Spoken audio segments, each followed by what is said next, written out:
Saudamos a igreja com a graça e com a paz de Cristo Jesus. Irmãos, nós estamos iniciando a semana da Paixão de Cristo e é importante que nesta semana, claro que não apenas nesta semana, mas sempre faz bem refletir sobre a morte de Cristo, o sacrifício de Cristo. E como nós estamos nesta semana, nós sabemos que no calendário, na semana, nos dias que antecederam a morte de Cristo, muitas coisas aconteceram, com a culminância na morte, na sexta-feira, e a ressurreição no domingo. Hoje nós vamos falar sobre um aspecto da morte de Cristo. A morte do Senhor Jesus Cristo não foi por Ele mesmo, por assim dizer, não foi para pagar pecados dele mesmo, até porque Ele não tinha nenhum pecado. A morte de Cristo tem um caráter substitutivo. Em outras palavras, Cristo morreu em nosso lugar. E nós vamos ler um texto, que é Isaías 53, versículo 5, para podermos pensar nesse aspecto da morte de Cristo, o aspecto de substituição.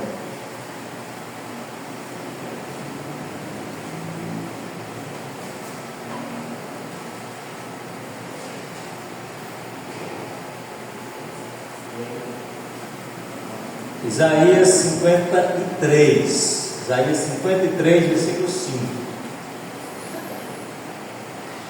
Diz assim a palavra do Senhor: mas Ele foi traspassado pelas nossas transgressões e moídos pelas nossas iniquidades. O castigo que nos traz a paz estava sobre Ele, e pelas suas pisaduras fomos sarados. Novamente, a primeira parte do versículo 5. Ele foi traspassado pelas nossas transgressões e moído pelas nossas iniquidades. Meus irmãos, durante o seu ministério na terra, Cristo Jesus nos deu o segredo para desvendarmos as incompreensíveis riquezas das Escrituras no Antigo Testamento. Vale ressaltar que a Bíblia que Jesus usava quando Ele estava aqui na terra era o Antigo Testamento. O Novo estava em construção. O seu ministério é que contém o conteúdo do Novo Testamento. Mas fazendo uso da Escritura Sagrada, que era o Antigo Testamento, Jesus mostra riquezas extraordinárias sobre a sua própria pessoa no Antigo Testamento. Por exemplo, durante o seu ministério, quando Jesus está conversando com os judeus, há uma palavra registrada que é muito conhecida nossa, João 5,39. Jesus diz para o povo ali que estava escutando os seus discursos, dizendo assim: examinem as Escrituras. Jesus está fazendo referência a quê? Examine o Antigo Testamento, examine a Bíblia de vocês. Agora ele diz um porquê. Por que examinar as Escrituras? Ele diz assim: são elas mesmas que testificam de mim. Olha que coisa extraordinária. Ele estava ensinando que o Antigo Testamento testemunhava do Messias, o Filho eterno do Pai. No Antigo Testamento há várias profecias sobre o nascimento, sobre o ministério de Cristo Jesus, sobre a morte de Cristo Jesus, sobre a ressurreição de Cristo Jesus. E ele diz então para os judeus: examinem porque vocês vão ver, a despeito, meus irmãos, das profecias acerca de Cristo no Antigo Testamento terem sido anunciadas, muito tempo antes, coisa de 700 anos antes, 800 anos antes, mas elas se cumpriram no ministério de Cristo Jesus. Então, em João 5,39, nós podemos dizer que conforme João 5,39, a única maneira de ler o Antigo Testamento de forma proveitosa é lê-lo em sintonia com a pessoa do Senhor Jesus Cristo. Olhe e leia com atenção, que você vai encontrar Cristo Jesus nas páginas do Antigo Testamento. Em Lucas 24, texto que nós lemos na liturgia, Cristo afirmou sobre isso, e ele afirma de uma maneira muito interessante.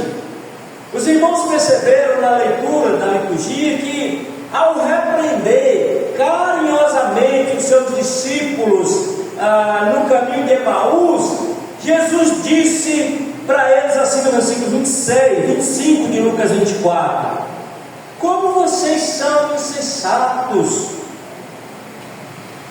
como vocês demoram a crer em tudo que os profetas disseram. É como se Jesus estivesse dizendo: vocês que são religiosos, que têm a Bíblia, o Velho Testamento, que faz uso diário e constante dessa palavra, como é que vocês têm problemas e dificuldades para crer naquilo que os profetas disseram? Os profetas disseram e vocês não acreditam. Vejam, meus irmãos, que iniciando com estas palavras, ali no caminho de Emaús, Cristo faz uma inesquecível exortação do Antigo Testamento. O versículo 27 diz que, e começando por Moisés e todos os profetas, explicou-lhes o que constava a respeito dele em todas as Escrituras. O que Cristo fez? Cristo aproveitou aquele momento, quando chegou na aldeia chamada Emaús, senta com os discípulos e, como que arrancando todos os textos do Velho Testamento que falavam sobre ele e explicando cada passagem. E em Lucas 24, versículo 26, ele faz uma pergunta: não é verdade que o Cristo tinha de sofrer e entrar na sua glória? Vocês não compreendem isso? Vocês nunca leram a respeito disso? Por que eles estavam no caminho de Emaús? Porque Cristo havia morrido. E eles, desanimados, cada um estava voltando para suas aldeias. Acabou, Cristo morreu. Mas Cristo está censurando a fé daqueles homens. Cristo está dizendo: vocês nunca leram que o Cristo tinha de sofrer e entrar na sua glória? Cristo teria de sofrer, ressuscitar e depois voltar para o céu. Em outras palavras, será que tudo o que aconteceu nos últimos dias, Jesus falando para aqueles homens, não foi exatamente como as Escrituras profetizaram? Irmãos, que incrível experiência deve ter sido para aqueles discípulos a caminho de Emaús, ouvi quando Cristo pregou sobre o seu sofrimento, baseados nas profecias do Antigo Testamento.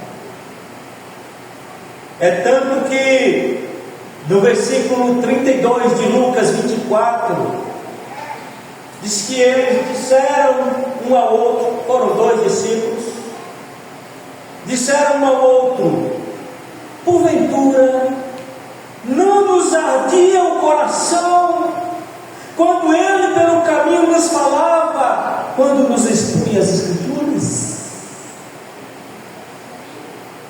Eu não vou falar sobre essa situação, esse contexto todo, mas é só para lembrar os irmãos que Jesus já havia ressuscitado e estava com aqueles dois discípulos a caminho de Emaús, e eles desanimados, achando que o Cristo tinha morrido e que tudo havia acabado, quando na verdade Jesus estava ali com eles. E eles não perceberam que era Cristo, não o reconheceram. E lá na frente, quando Jesus se identifica, aí eles dão esse testemunho, dizendo um ao outro: porventura não nos ardia o coração quando ele pelo caminho nos falava, quando nos expunha as Escrituras? Mesmo sem saber que era Cristo, eles sentiram algo diferente, algo extremamente profundo, porque quem estava falando com eles era o próprio Cristo, expondo as Escrituras. Então, irmãos, como extraordinário e inesquecível deve ter sido ouvir a palavra viva, exposta ali pelo próprio Cristo Jesus. Como foi maravilhoso para aqueles discípulos. No momento eles não perceberam, mas depois eles tiveram seus olhos abertos. Poxa vida, era Cristo que estava conosco. Quão maravilhoso, meus irmãos, e memorável deve ter sido ouvir Cristo pregando Cristo no Antigo Testamento. Quão cristalino, quão puro Jesus deve ter sido aqueles discípulos, dizendo que Ele era a própria essência das Escrituras. Quão claro e notável Jesus deve ter sido a eles, dizendo-lhes que a cruz era o cumprimento da Escritura. Meus irmãos, eu acredito que um componente essencial e central daquela exposição de Cristo aos discípulos do caminho de Emaús deve ter sido a sua explicação de Isaías 53. Entre outros textos, eu tenho por mim que Cristo investiu bastante tempo explicando para eles exatamente Isaías 53. De todas as mensagens, de todas as passagens do Velho Testamento que falam do servo sofredor, esta passagem supera a todas. Esta é a mais longa e a mais abrangente. Irmãos, Isaías 53 se destaca não apenas por seus pormenores, mas também pela sua profunda introdução acerca do sofrimento de Cristo. Aqui nós temos instruções profundas concernentes àquilo que haveria de acontecer no futuro. E eu quero que os irmãos voltem os olhos para o versículo 5. Isaías 53, versículo 5. Fazendo alusão ao Cristo que haveria de vir, o profeta Isaías grita para as gerações vindouras, dizendo: Ele foi traspassado pelas nossas transgressões e moído pelas nossas iniquidades. Desta forma, o profeta apresenta diante de nós o fundamento do Evangelho.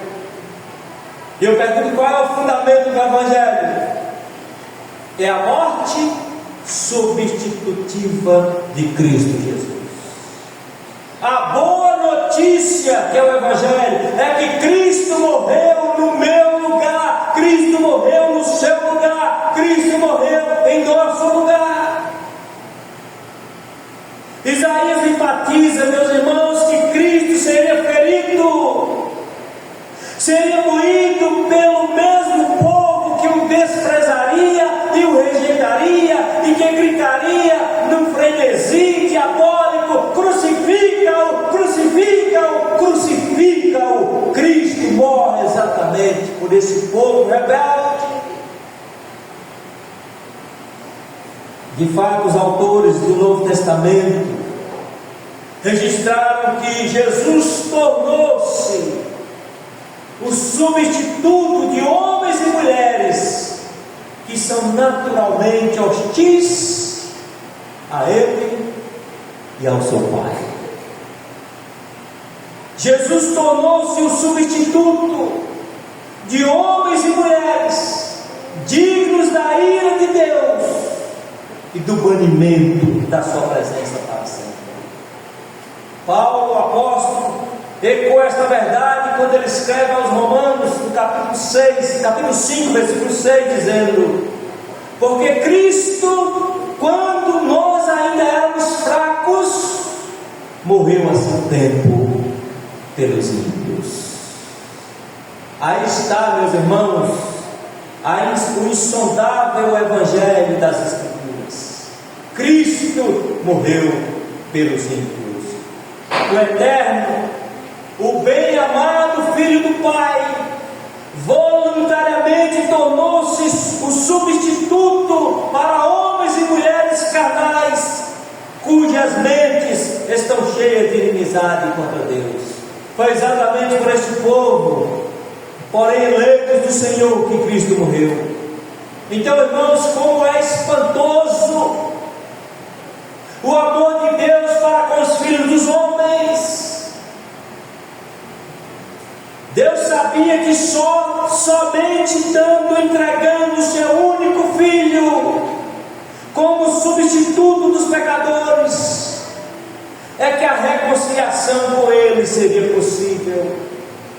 Deus sabia que somente submetendo seu Filho amado à maldição da sua santa lei é que a reconciliação com Ele seria possível. Somente fazendo o Filho, o seu Filho único, beber o cálice da sua ira contra as nossas transgressões, é que a reconciliação com o Pai seria possível.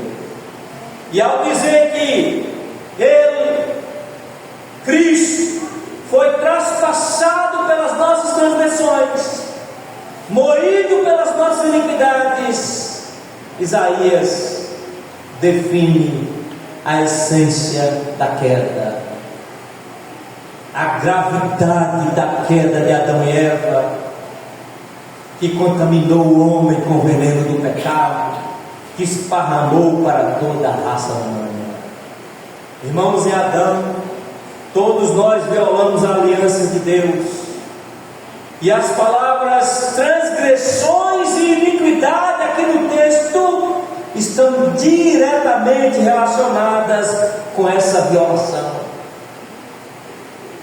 Então veja o que foi que aconteceu. Isaías diz: ele foi traspassado pelas nossas transgressões. Olha a outra palavra: ele foi moído pelas nossas iniquidades. Então o nosso pecado contra Deus é tão grande, tão grave, que foi necessário Cristo Jesus morrer em nosso lugar. Quando o texto fala de transgressões, refere-se à nossa desobediência à santa lei de Deus. Nascemos assim, com as costas viradas para com a lei de Deus, rejeitando, desobedecendo a palavra do Senhor, e caminhamos por um bom tempo rebelde contra essa palavra, sem se importar, sem valorizar a palavra do Senhor. Isso é transgressão, desobediência aos mandamentos. Por iniquidade se refere à nossa incapacidade de viver de acordo com o que Deus exige na sua santa lei. Então esse é o problema do homem. O homem é transgressor, o homem é iníquo, e assim o homem não pode entrar no reino dos céus. Desta forma, como transgressor, iníquo, o homem só merece o inferno, a condenação eterna. Mas Deus nos ama de tal maneira que entregou o seu Filho para morrer em nosso lugar. Irmãos, olhando novamente para essas duas palavras, transgressores e iníquos, Isaías, quando aborda esses dois termos, ele compreende a totalidade da nossa pecaminosidade. O homem é transgressor, o homem é desobediente, o homem é rebelde, o homem é incapaz de viver de acordo com essa santa lei. Nossas transgressões, nossas iniquidades confirmam, meus queridos, que como pecadores nós desprezamos o pacto de amor com Deus, e em última análise nós desprezamos o próprio Deus. Quando a Bíblia diz que nós somos transgressores e iníquos, em outras palavras, está claro que nós desprezamos a palavra de Deus e o Deus da palavra. Então veja que coisa extraordinária, que apesar disso, Deus não desistiu de nós. Deus não nos lançou ao inferno, muito pelo contrário, Ele nos amou e quis salvar esses pecadores rebeldes, esses pecadores transgressores. E veja o que ele diz, que o profeta Isaías diz no versículo 10. O versículo 10 de Isaías 53 diz que para efetivar o seu projeto eterno de salvação, para resolver o problema da transgressão do homem, para resolver o problema da iniquidade do homem, ao Senhor agradou moê-lo. Moê-lo quem? Seu filho. Quem? Jesus Cristo. Ao Senhor agradou moê-lo, fazendo-o sofrer. E foi precisamente isso que aconteceu no Gólgota, lá na cruz, entre os dois ladrões. Nesse capítulo 53 de Isaías, o profeta descreve o sofrimento de Cristo, meus irmãos, como se ele estivesse lado a lado, como se ele fosse um espectador quando Cristo foi levantado na cruz. Mesmo vivendo cerca de 700 anos antes desse acontecimento, antes do seu sofrimento, ele descreve isso de uma forma extraordinária, como alguém que estivesse enxergando com seus próprios olhos. No versículo 2, volte seus olhos para o versículo 2, Isaías 53. O profeta diz que a beleza de Cristo foi danificada em todo aquele processo de morrer por nós. O texto diz: olhamos, mas nenhuma beleza havia que nos agradasse. Irmãos, eu creio que Jesus, como pessoa humana, possuía dotes físicos de beleza e saúde. A palavra de Deus descreve o desenvolvimento físico dele como sendo o desenvolvimento de uma criança normal.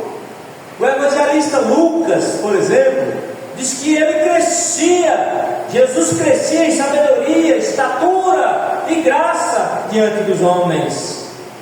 Então ele era um adolescente normal, uma criança normal, um adolescente normal, um jovem normal. Porém, no momento em que Jesus estava sendo encaminhado para a morte, e durante a crucificação, toda a sua beleza foi danificada. As pancadas em seu rosto, os ferimentos produziram hematomas que certamente modificaram a aparência normal e bela do nosso Senhor e Salvador Jesus Cristo.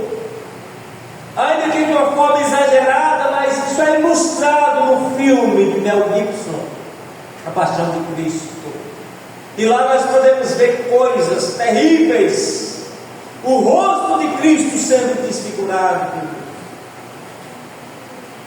Eu creio que não somente a aparência física de Jesus foi danificada, mas também a beleza interior.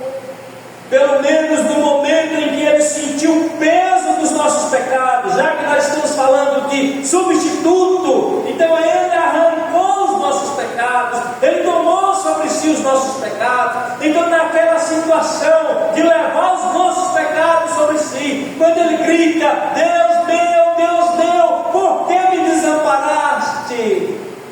Eu creio que até a sua beleza interior se esvai nesse momento de dor e aflição. Cristo tornou-se feio, Cristo tornou-se horrendo, para que eu e você nos tornássemos belos diante de Deus Pai, o Todo-Poderoso. Veja o versículo 3, Isaías 53. Esse versículo diz que Cristo foi rejeitado e desprezado. E a palavra traduzida aqui por rejeitado significa cessar. Isto revela que os homens abandonaram ou cortaram qualquer relação com ele. Os homens esconderam o rosto dele. Lembra que seus discípulos acompanhavam de longe? De fato, meus irmãos, a rejeição de Jesus é algo notável em todo o Novo Testamento.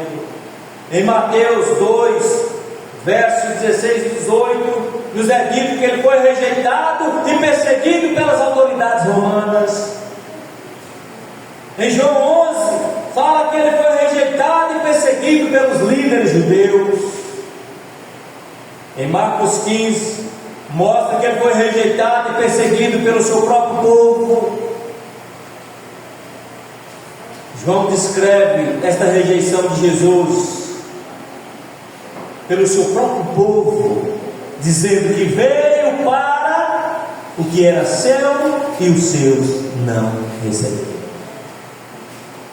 O pior de tudo, meus irmãos, é que essa rejeição não ficou apenas naquela época.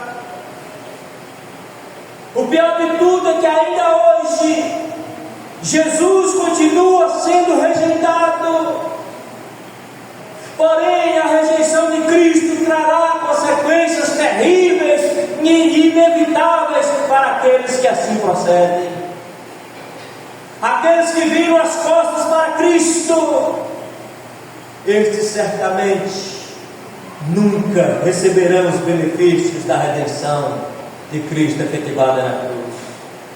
E o próprio Senhor Jesus alertou os homens dizendo: quem me rejeita e não recebe as minhas palavras, tem quem o julgue. A própria palavra que eu tenho proferido, essa o julgará no último dia. Então abra o olho, você que tem virado as costas para Cristo, você que tem rejeitado Cristo, abra o olho. Um dia você estará diante desse Cristo. Ainda em Isaías 53, versículo 7, o texto diz que ele foi oprimido e humilhado. Nesse processo de nos substituir, ele foi oprimido e humilhado.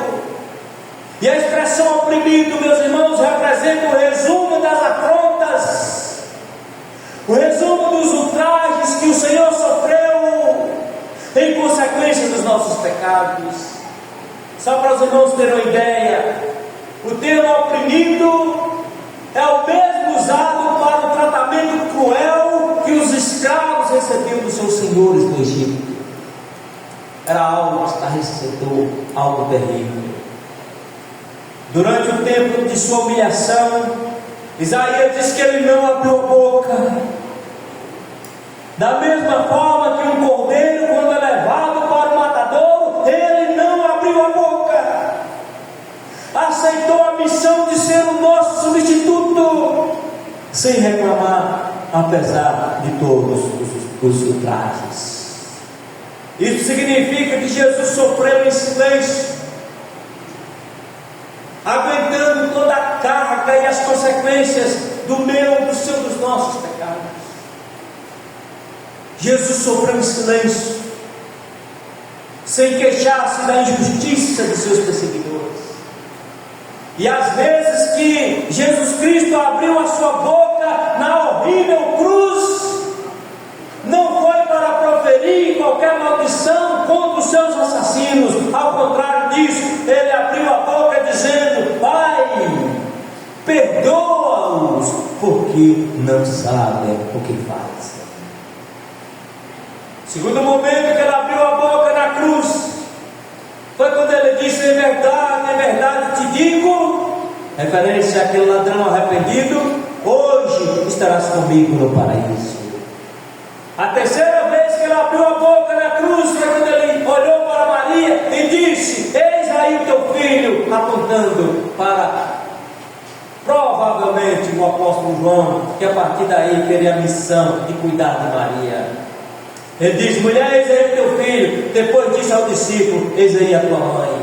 Como que entregando: está aí, João, cuida da minha mãe. Está aí, Maria, minha mãe, siga com João. A quarta vez que ele abriu a boca foi quando ele disse: eu tenho sede. A quinta vez que ele abriu a boca foi quando ele diz, na sua oração a Deus Pai, dizendo: Deus meu, por que me desamparaste? Sofrendo a agonia, o peso, a carga dos nossos pecados. E a sexta vez que ele abriu a boca foi quando ele diz: Pai, nas tuas mãos entrego o meu espírito. Ele disse isso porque estava morrendo. E finalmente ele diz, sua última palavra na cruz: está consumado. Em outras palavras, cumpri a minha missão. Aquilo que eu vim fazer, eu fiz. Contra seus transgressores, Jesus não proferiu qualquer palavra. E agora nós somos obrigados a aprender com Ele. Nós somos orientados, ensinados a aprender com Ele. Sobre isso o apóstolo Paulo diz: tende em vós o mesmo sentimento que houve também em Cristo Jesus. Então, irmãos, aquele que não tinha nenhum pecado foi feito pecado por nós, para que nele fôssemos feitos justiça de Deus. E eu pergunto para você: você já experimentou isso pessoalmente? Esse texto tem se tornado a sua própria confissão. Você pode dizer: Cristo é justiça minha. Cristo pagou o meu pecado. Cristo me substituiu na cruz. Você pode dizer: Cristo foi ferido pelas minhas transgressões. Você pode dizer: Cristo foi moído pelas minhas iniquidades. Você pode afirmar isso com convicção.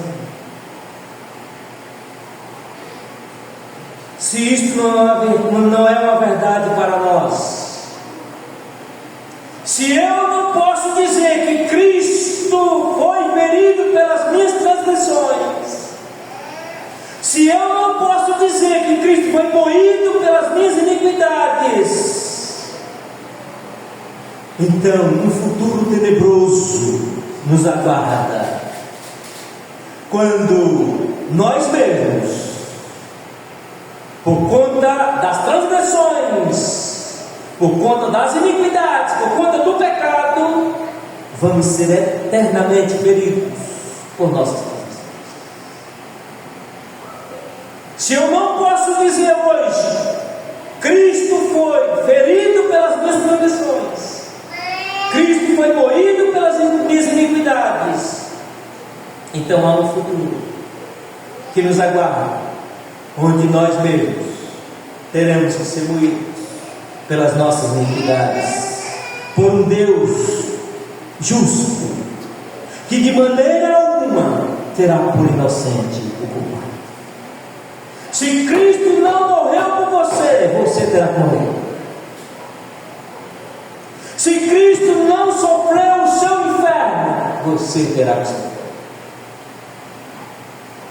Então, irmãos, isso explica porque Deus tinha que oferecer um perfeito substituto que iria suportar aquilo que nós merecíamos suportar eternamente. Isso é exatamente o que o Espírito de Deus nos ensina, para que possamos compreender o quanto precioso do bendito Senhor Jesus Cristo veio sobre nós. O quanto dessa preciosidade de Cristo veio sobre nós. Cristo, nosso substituto. Cristo morreu com o objetivo de nos reconciliar com Deus. Então, irmãos, como é arrepiante quando o Espírito de Deus nos convence dessa verdade. Eu merecia, Cristo fez no meu lugar. Como é apavorante quando nós vemos os nossos pecados da perspectiva de Deus. Por outro lado, quão precioso e adorável Cristo se torna quando descubro que Ele é a solução de Deus para a minha esmagadora culpa e fracasso. Quão gracioso e amável Cristo se torna quando eu sei que Deus está plenamente satisfeito com o perfeito sacrifício sem mácula deste bendito substituto. Meus queridos, o Espírito Santo nos mostrou nesta noite que Cristo é a solução aceitável de Deus para as nossas transgressões. Cristo é a solução aceitável de Deus para as nossas iniquidades. Agora Ele nos chama a nos apegarmos a Cristo pela fé. O Espírito Santo, cujo trabalho é glorificar a Cristo, não vai descansar enquanto não nos alegrarmos com o conhecimento de que Cristo trouxe a salvação para nós. O Espírito Santo não vai descansar até que nós possamos dizer com confiança, com convicção, que Cristo foi traspassado pelas nossas transgressões e moído por nossas iniquidades. Enquanto nós não recebemos isso, não confessamos isso, não tomamos isso como realidade em nossas vidas, o Espírito Santo vai falar aos nossos corações. E como eu disse no domingo passado, não percam as oportunidades. Eu sei, meus irmãos, que a apropriação dessa obra maravilhosa de Cristo pode ser uma verdadeira luta. Pode faltar conhecimento em algumas situações, mas ao fazermos uma breve reflexão e considerarmos a malignidade dos nossos pecados, cada um de nós pode até achar que o que Cristo oferece, o que o Espírito Santo oferece, o que a Bíblia nos apresenta é bom demais para ser verdade. É bom demais para ser verdade o fato de que Cristo tenha sido ferido pelas nossas transgressões.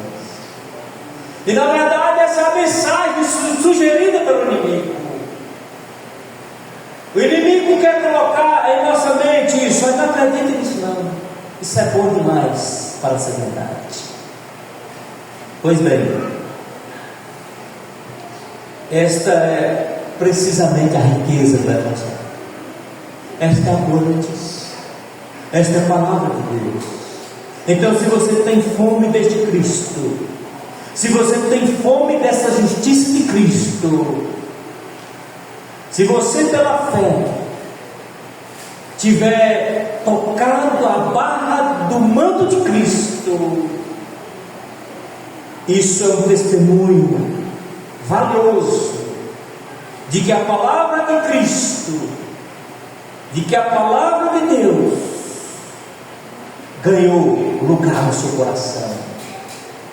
E aí você pode dizer com convicção que Cristo foi traspassado pelas suas transgressões, que Cristo foi moído pelas suas iniquidades. E agora escute o que exorta o profeta Isaías lá na frente. Ele diz: consolem meu povo, diz o Deus de vocês, falem ao coração de Jerusalém e anunciem que o tempo de sua escravidão acabou, que a sua iniquidade está perdoada e que ela já recebeu em dobro das mãos do Senhor por todos os seus pecados. Que notícia maravilhosa! Mas esta só é uma realidade para aqueles que de fato creem em Cristo, que recebem Cristo como seu Senhor e Salvador. Então, irmãos, para terminar, eu pergunto: você tem alguma noção da importância desta garantia de que Cristo morreu por você? Você sabe quanto vale ter esta convicção? Sem ela, estamos sem o único conforto nesta vida e na morte. Sem esta fé, não seremos capazes de encontrar com o nosso Cristo no final da jornada desta vida. Sendo assim, não descanse até que você possa dizer que o Cristo das Escrituras, o totalmente amado servo do Senhor, foi ferido por suas transgressões e moído por suas iniquidades. Quando a igreja não viva debaixo dos seus privilégios, não deixe que a dolorosa consciência da sua persistente corrupção tire você deste texto, arranque de você o conforto que este texto ofereça. Não deixe que o inimigo inflame a sua mente a ponto de você não enxergar mais o conforto nas palavras de Isaías 53. Siga os bons conselhos dos puritanos, quando eles dizem: para cada olhar que lancemos para nós mesmos, temos de lançar 10 olhares para o nosso bendito Salvador Jesus Cristo. Quando olhar para a sua fraqueza, olhe para a força de Cristo. Quando olhar para os seus pecados, olhe para a substituição. Cristo morreu por você. Então, desta maneira, nós não podemos deixar de aderir ao coro dos santos de todas as épocas e testemunhar dizendo: Ele foi traspassado pelas nossas transgressões, Ele foi moído pelas nossas iniquidades. Abrace isso, viva isso. Lembre que Deus foi misericordioso para nós. Deus nos amou muito, amor incomparável. Jesus pagou a nossa dívida. Um alto preço Jesus pagou. Curva sua cabeça, ó Senhor.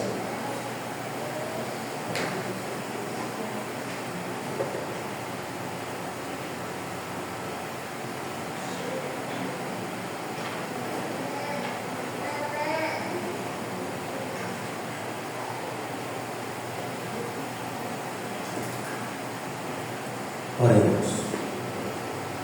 Bendito Deus, reconhecemos a obra da redenção realizada por Cristo Jesus. Reconhecemos que foi uma obra substitutiva. Cristo morreu a nossa morte. Cristo sofreu o nosso inferno. E agora, Senhor, pesa sobre nós a responsabilidade de vivermos dignamente. Ó Deus, nós recebemos o maior presente que alguém possa receber neste mundo, que foi a salvação em Cristo Jesus. Ó Deus, e habilite cada um de nós para vivermos alegres por conta deste presente grandioso, feliz por conta deste presente.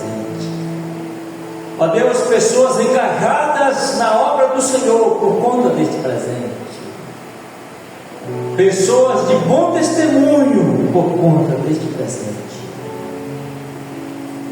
pessoas mais apegadas à palavra do Senhor por conta deste presente. Ó Deus, faça com que sejamos mais firmes e mais fortes por conta desse presente. Nós não somos mais inimigos do Senhor. Fomos libertos, fomos reconciliados pelo sangue de Cristo Jesus.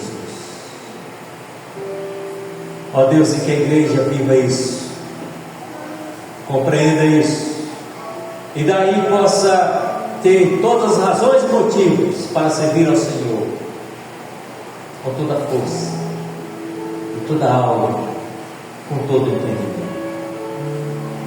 A nossa gratidão, Senhor, em nome de Jesus.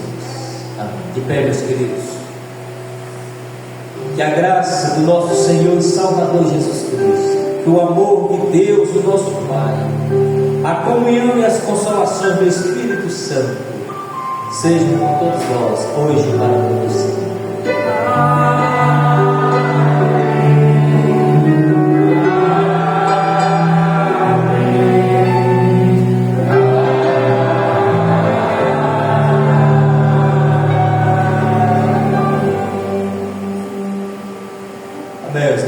Sentar. Agradecemos as visitas que estão conosco. Menciona aqui Valdenilson, Rosilene, também Lívia, Danila e Darlan, também nossa gratidão. Jusimar, meu irmão biológico, mora em São Paulo, está aqui nos visitando. Muito bem. Josa, esposa, que já está ali engajada no chá, né? Mulher assim, tem que jogar duro. Então, a nossa gratidão a todos vocês. Volte mais vezes aqui à casa do Senhor. E sexta-feira nós iremos para o acampamento em Rio da Caixa, com a graça de Deus. O horário de saída, ajudei, 3 horas da tarde, 3h30, sairemos para o acampamento. Mudou, bem? 1h30. Então tá, 1h30, 13h30, né? 1h30 sairemos para o acampamento em Rio da Caixa. Aqueles irmãos que não fizeram a inscrição ainda e desejam participar, vai até hoje, 11h59, tá? Então termina hoje as inscrições. Se alguém que não é da igreja queira participar também, pode procurar aí os presbíteros Ricardo, Ronaldo, Fabrício, e diz: olha, eu quero participar daquela programação, e aí tem um custo para pagar, depois você vê com eles e vamos participar. Vamos ficar lá sexta, sábado e domingo. Nós temos agora um chá, vai ser aqui no refeitório, Então os irmãos estão convidados, as visitas também convidadas a participar aqui conosco do chá. O Grupo Leão vai cantar hoje uma música, sairemos por aqui, vamos participar desse momento de confraternização. Deus abençoe.